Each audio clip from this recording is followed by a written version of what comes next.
어린 자녀를 차에 태우려면 반드시 카시트가 있어야 한다는 법이 있습니다. 그런데 이 법 때문에 엉뚱하게도 유치원 현장 학습이 사라지고 있습니다. 김진희 간다. 김진 기자가 취재했습니다.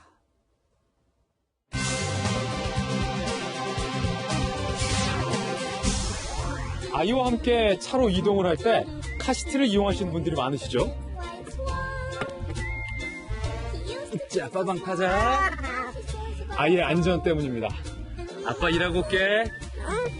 2018년 9월 도로교통법이 개정되면서 개인 차량은 물론 대중교통을 탈 때도 6세 미만 어린이는 카시트를 의무적으로 사용해야 합니다.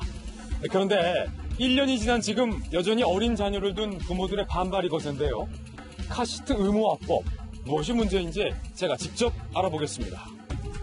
어린 자녀를 둔 부모들마다 분통을 터뜨립니다.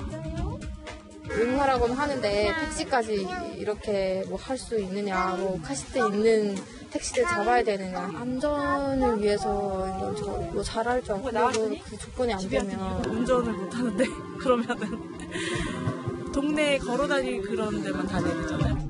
가장 큰 문제는 카시트의 규격입니다. 세 자매 다둥이 아빠인 전용환 씨는 아이가 태어날 때마다 곤란을 겪었습니다. 아이소픽스라는 그 국제 규격에 카시트를 구입을 했어요. 또 연식에 따라서 그런 게 적용되고 안 적용되고를 몰랐고 규격에 맞는 카시트를 구입했지만 막상 본인 자동차에 아이소픽스가 없었던 겁니다. 우리나라는 아이소픽스가 2011년부터 의무 적용됐는데 전시의 차량은 그 전에 출시됐기 때문입니다. 셋째 아이가 태어난 후도 문제가 생겼습니다. 차를 무조건 바꿔야 되는 상황이 벌어지는 거예요. 뭐 물론 우리나라 사람들이 돈이 다 많아가지고 9인승 차 뭐 이런 거 다 사면 금방 탈 수 있겠죠. 유치원이나 어린이집이 많이 이용하는 전세버스도 문제입니다. 카시트 때문에 현장 학습이 줄줄이 취소되고 있습니다.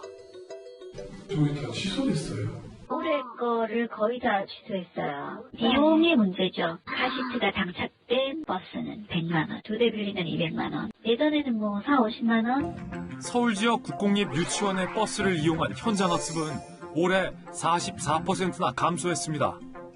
비용도 문제지만 카시트가 갖춰진 버스를 찾는 것도 어렵습니다. 전세버스 같은 경우는 여기 있는 것처럼 이정식으로 되어 있기 때문에 장착을 하더라도 보조적으로 이 뒤에다가 이 헤드레스트 쪽에다가 다른 보조장구가 다시 들어가야 되는 거죠. 11인승 이상의 승합차, 미니버스, 관광버스 모두 어깨벨트가 없는 2점식인데요. 대부분의 카시트는 3점식 벨트에만 설치할 수 있습니다. 브레이크를 밟았을 때 이 카시트가 위에서부터 쏟아질 수도 있는 그런 위험성을 또 가지고 있죠. 안전을 위해 설치한 카시트가 오히려 아이를 위험하게 만들 수 있는 겁니다. 카시트를 안 달면 운전자가 과태료 6만 원을 물어야 하지만 단속은 거의 이루어지지 않고 있습니다. 담당 부서인 국토부도 전체 버스의 카시트 장착 의무화를 2021년까지 미뤘습니다.